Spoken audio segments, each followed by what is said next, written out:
Imaginez un instant qu'un simple fonctionnaire de l'administration fiscale devienne en moins de 15 ans l'une des personnalités politiques les plus influentes de l'histoire du Sénégal. Imaginez qu'il réussisse à mobiliser des centaines et des milliers de personnes, à bouleverser le paysage politique et à faire naître un immense espoir chez une partie de la population. Son parcours a été marqué par des discours qui ont fait le tour des réseaux sociaux, des campagnes électorales intenses, des procédures judiciaires très médiatisées, des manifestations, des périodes de tension, mais aussi par une victoire politique qui a fondamentalement changé le destin du pays. Pendant des années, son nom est devenu l'un des plus discutés au Sénégal. Certains le présentent comme un homme de rupture prêt à transformer le pays. D'autres remettent en question certaines de ses positions ou de ses choix. Une chose est certaine, il est impossible de raconter l'histoire politique récente du Sénégal sans parler d'Ousmane Sonko. Mais derrière le leader politique que tout le monde connaît aujourd'hui, se cache un parcours commencé bien loin des grandes scènes politiques. Avant les foules, avant les campagnes électorales et avant les responsabilités gouvernementales, il y avait un jeune Sénégalais qui grandissait dans le sud du pays, avec une ambition et une détermination qui allaient progressivement façonner son avenir. Comment est-il passé d'inspecteur des impôts à figure majeure de la politique sénégalaise? Quels événements ont marqué son ascension? Quels obstacles a-t-il dû surmonter? Et comment est-il devenu Premier ministre du Sénégal après l'élection de Bassirou Diomaye Faye en 2024? Dans cette vidéo, nous allons retracer toute son histoire, depuis son enfance jusqu'à son rôle actuel, en revenant sur les faits marquants, les moments de réussite, les controverses et les défis qui continuent de façonner son parcours. Alors installez-vous confortablement, car cette histoire est bien plus complexe qu'elle n'en a l'air.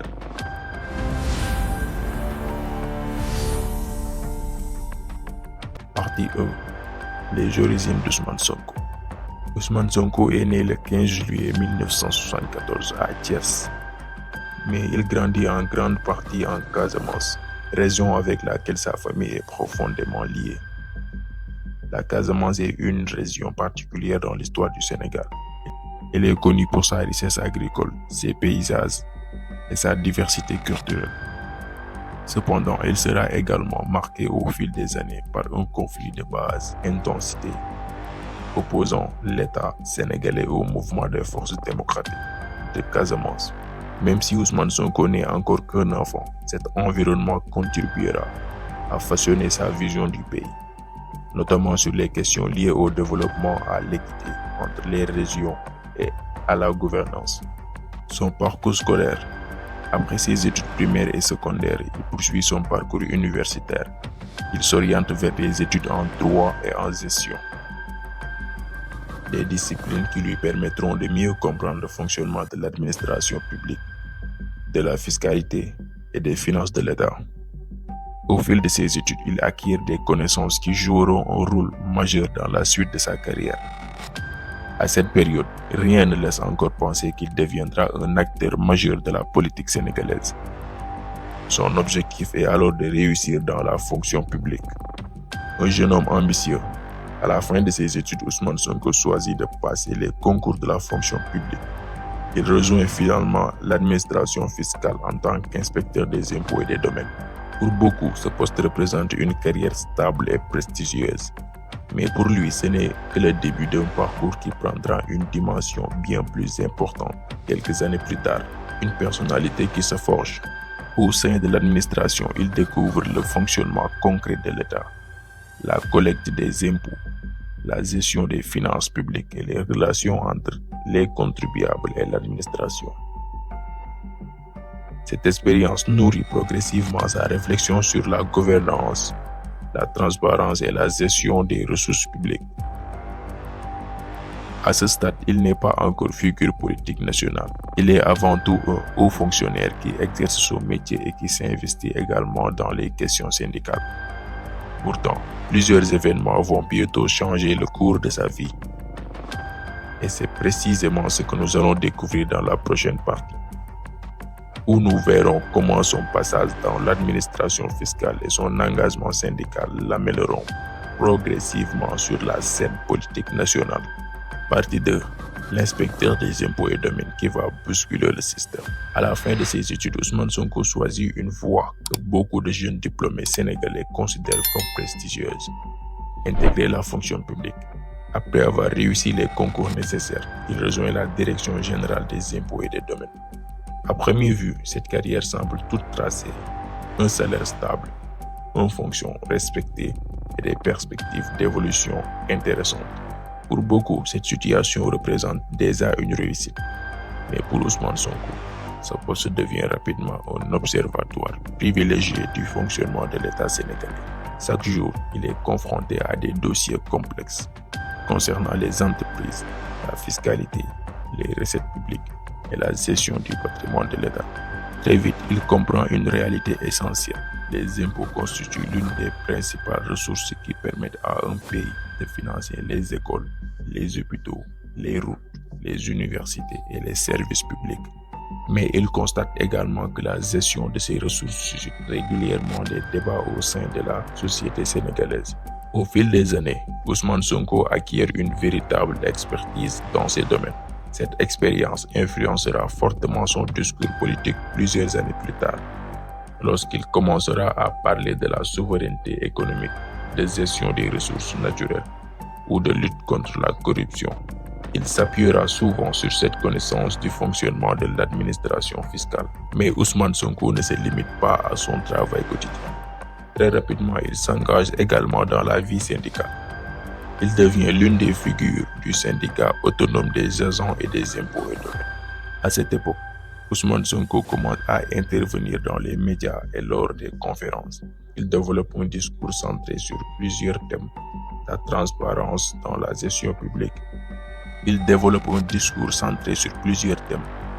transparence dans la gestion publique, la bonne gouvernance, la lutte contre la corruption, la protection des intérêts économiques du Sénégal. Son style est particulier. Il parle avec assurance, il utilise un langage accessible et surtout, il n'hésite pas à critiquer certaines pratiques qu'il estime contraires à l'intérêt général. Pour ses partisans, il apparaît comme une voix nouvelle. Pour ses détracteurs, ses prises de position sont parfois jugées trop directes. Quoi qu'il en soit, son nom commence à circuler de plus en plus. Une décision qui change tout. En 2016, un événement va bouleverser sa trajectoire. Ousmane Sonko est radié de la fonction publique. Les autorités justifient cette décision en invoquant des manquements aux obligations professionnelles et aux devoirs de réserve liés à son statut de fonctionnaire. De son côté, Ousmane Sonko conteste la décision. Il affirme qu'elle est liée à ses prises de position publiques et à son engagement. Cette radiation devient rapidement un sujet politique majeur. Pour certains Sénégalais, il marque la fin de sa carrière administrative. Pour d'autres, elle marque au contraire le véritable début de son parcours politique. Ironiquement, ce qui devait mettre fin à son influence va contribuer à accroître sa notoriété. Son nom est désormais connu dans tout le pays. Après son départ de l'administration, Ousmane Sonko retrouve face à un choix décisif: retourner à une carrière plus discrète ou transformer son engagement en projet politique. Il choisit la seconde option. Fort dans son expérience dans l'administration, de sa notoriété grandissante et du soutien d'une partie de l'opinion, il décide de franchir une étape que peu de fonctionnaires osent entreprendre: créer son propre parti politique. Ce choix va profondément transformer le paysage politique sénégalais. Car dans les années qui suivent, un nouveau mouvement va émerger et séduire une partie importante de la jeunesse, en portant un discours de rupture et de changement. Partie 3. La naissance de Pastef. Comment Ousmane Sonko est devenu une figure nationale. Lorsque Ousmane Sonko quitte l'administration fiscale, beaucoup pensent que sa carrière publique est terminée. Après tout, il n'est ni ministre, ni député, ni maire. Il ne dirige aucun grand parti politique et ne dispose pas de moyens financiers des grandes formations déjà installées. Pourtant, cette période va marquer le véritable début de son ascension. La création de PASTEF. En 2014, Ousmane Sonko fonde le parti PASTEF pour patriotes africains du Sénégal pour le travail, l'éthique et la fraternité. Le choix de ce nom n'est pas anodin. Chaque mot révèle une idée que le parti souhaite mettre en avant. Patriote, pour l'attachement au Sénégal et à la défense de ses intérêts. Travail, comme moteur du développement. Éthique, en référence à la gouvernance et à la lutte contre la corruption. Fraternité, pour souligner l'union nationale. Dès sa création, PASTEF affirme vouloir proposer une alternative aux partis traditionnels. Le mouvement insiste sur plusieurs thèmes qui deviendront sa marque de fabrique. La souveraineté nationale, la transparence dans la gestion publique, la valorisation des ressources naturelles, la justice sociale, le renforcement des institutions. Ces idées commencent progressivement à trouver un écho auprès d'une partie de la population, notamment chez les jeunes. Au milieu des années 2010, les réseaux sociaux prennent une place de plus en plus importante au Sénégal. Facebook, YouTube et plus tard TikTok permettent aux responsables politiques de s'adresser directement aux citoyens, sans passer uniquement par les médias traditionnels. Ousmane Sonko comprend rapidement cette évolution. Ses discours commencent à circuler massivement en ligne. Certaines vidéos sont partagées des milliers de fois. Des extraits de ses interventions deviennent viraux. Son style direct, son langage accessible et sa manière d'aborder les questions économiques attirent de nombreux internautes.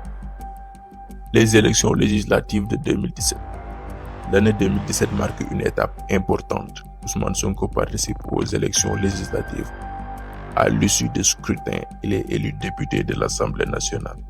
Cette victoire constitue un tournant. Pour la première fois, il entre officiellement dans l'une des principales institutions du pays. À l'Assemblée, il se fait remarquer par ses interventions, ses questions adressées au gouvernement et ses prises de position sur les finances politiques, la gouvernance et l'exploitation des ressources naturelles. Ses discours sont largement relayés sur les réseaux sociaux. Sa notoriété continue de progresser. La préparation de la présidence de 2019. Ousmane Sonko annonce sa candidature à l'élection présidentielle de 2019. Pour beaucoup, cette décision paraît ambitieuse. Face à lui, il se trouve des responsables politiques expérimentés, dont le président sortant Macky Sall. Malgré cela, Sonko mène une campagne active à travers le pays. Son discours met notamment l'accent sur la lutte contre la corruption, la gestion des ressources naturelles, la création d'emplois, la réforme de certaines institutions. Les résultats de l'élection. Lors de l'élection présidentielle de 2019, Ousmane Sonko arrive troisième derrière Macky Sall et Idrissa Seck. Même s'il ne remporte pas l'élection, ce résultat est largement considéré comme une percée politique. En quelques années seulement, il est passé de statut d'inspecteur des impôts à celui de leader principal d'un parti émergent capable de mobiliser une partie importante de l'électorat. Pour beaucoup d'observateurs, une nouvelle force politique vient de s'imposer dans le paysage sénégalais. Une nouvelle étape commence. Après la présidence, Ousmane Sonko devient l'une des principales figures de l'opposition. Ses interventions sont suivies de près. Ses déclarations suscitent régulièrement des réactions. Ses partisans voient en lui un acteur majeur du changement. Ses adversaires contestent certaines de ses analyses et de ses propositions. Le débat politique s'intensifie. Personne ne le sait encore, mais les années qui suivent seront parmi les plus mouvementées de l'histoire politique récente du Sénégal.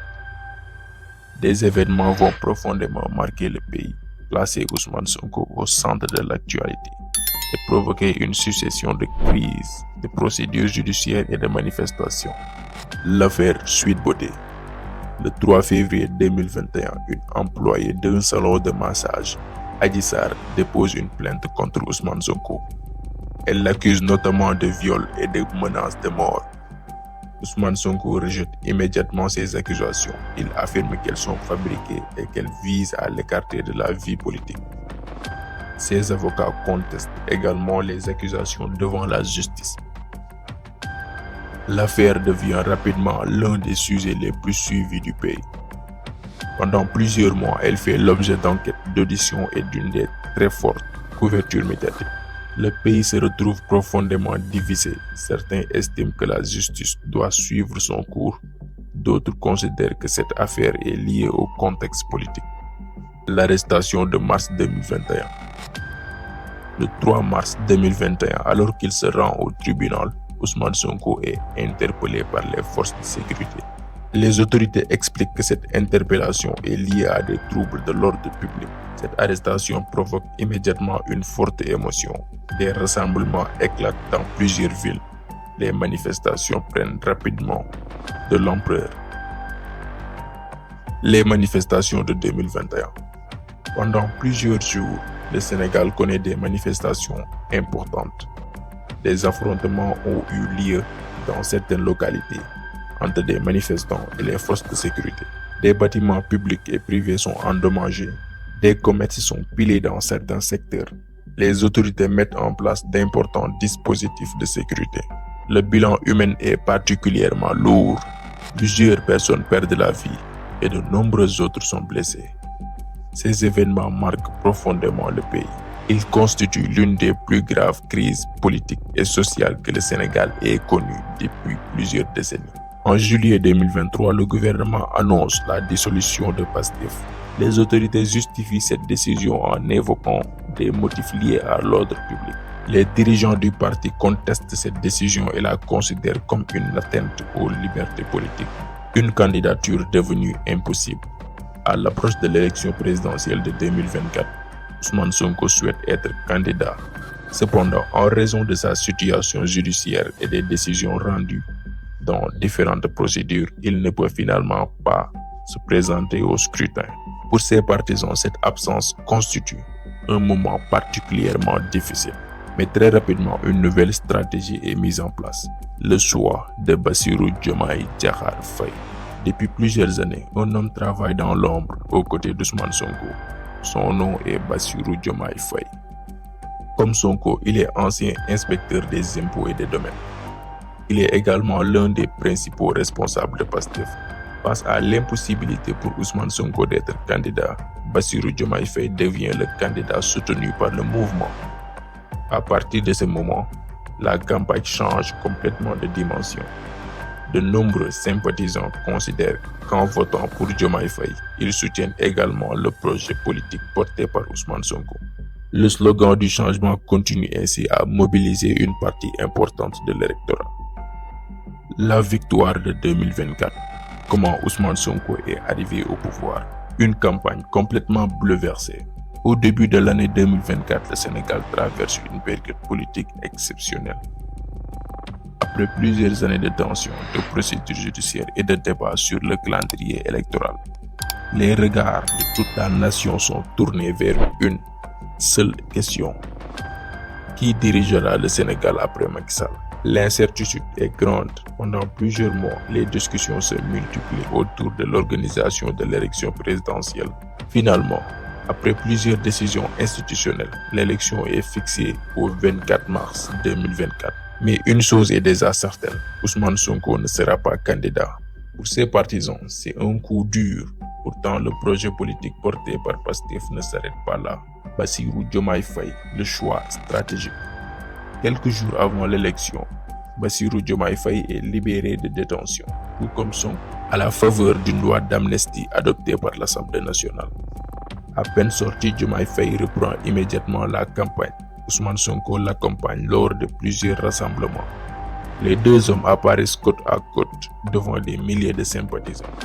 Le message est simple, le projet continue. Le 24 mars 2024, les Sénégalais votent massivement.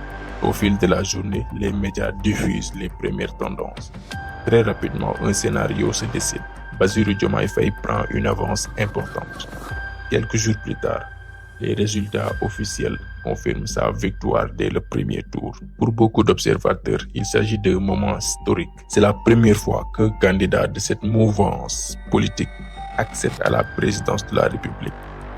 Dans plusieurs villes, des scènes de joie éclatent, des milliers de personnes célèbrent le résultat. D'autres citoyens accueillent le changement avec prudence, préférant attendre les premières décisions du nouveau pouvoir. La nomination d'Ousmane Sonko. Une fois investi, le président de la République, Bassirou Diomaye Faye, doit constituer son gouvernement. Sans surprise, il choisit Ousmane Sonko comme Premier ministre. Cette nomination est largement attendue depuis des années. Les deux hommes travaillent ensemble. Pour les partisans du nouveau pouvoir, cette décision permet de mettre en œuvre le projet présenté pendant la campagne. Le gouvernement évolue dans un environnement complexe. Le Sénégal doit relever plusieurs défis: maintenir une croissance économique durable, gérer les revenus liés au pétrole et au gaz, attirer des investissements, préserver la stabilité institutionnelle, répondre aux attentes sociales. Et cela s'ajoute les évolutions de l'économie mondiale qui peuvent influencer les prix, les échanges commerciaux et les finances politiques. L'histoire d'Ousmane Sonko est celle d'un homme dont le parcours a profondément influencé le débat politique sénégalais. De ses débuts dans l'administration fiscale à son arrivée à la primature, en passant par les campagnes électorales, les procédures judiciaires, les manifestations et les changements politiques de 2024, son itinéraire reste indissociable de l'histoire récente du Sénégal. Comme toute personnalité politique majeure, il suscite des opinions diverses. Certains voient en lui un symbole de rupture et d'espoir, tandis que les autres expriment des réserves ou des critiques sur certaines de ses positions et de son action. L'avenir permettra de mesurer pleinement les effets des politiques mises en œuvre et la place qu'il occupera dans les livres d'histoire. Merci d'avoir suivi ce documentaire jusqu'au bout. Si cette vidéo vous a permis de mieux comprendre le parcours d'Ousmane Sonko, n'hésitez pas à laisser un commentaire en partageant votre point de vue dans le respect des opinions de chacun. Dites-nous aussi quelle personnalité sénégalaise vous aimeriez voir dans un prochain documentaire. Et si vous appréciez ce type de contenu, abonnez-vous à Sénégal Décrypté pour ne manquer aucune de nos prochaines vidéos.